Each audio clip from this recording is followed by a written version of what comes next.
I'm Daniel Brown, and first of all, I want to say this is a great initiative that's really thrown me back to my first days as a journalist in a career that, has been going on ever since.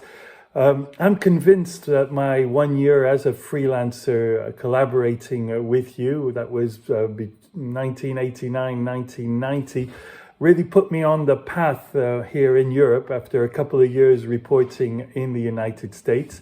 And I brought out a few clippings, including this one that you published. That was my first, and that was on the grave of Dalida in September of 1989.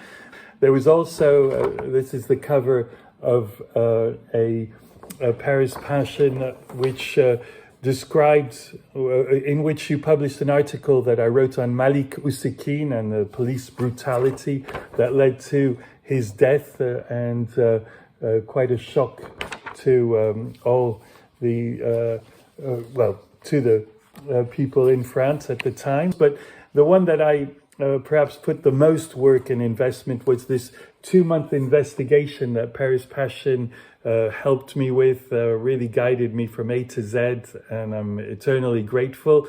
So behind this glitzy cover of Antoine de Caunes, you have a 5-page investigation called No Place Like Home, typical humor by Paris Passion, describing the housing office called Opac HLM in Paris. And finally, the one that seemed to have the most impact was this one on the cartoon version of the Quran that was written by a Tunisian called Youssef Sedik, and I got a lot of traction from that and calls from the BBC to follow up on it. But I want to thank you again. You were great, and I hope that one day we will go beyond the virtual part of a reunion.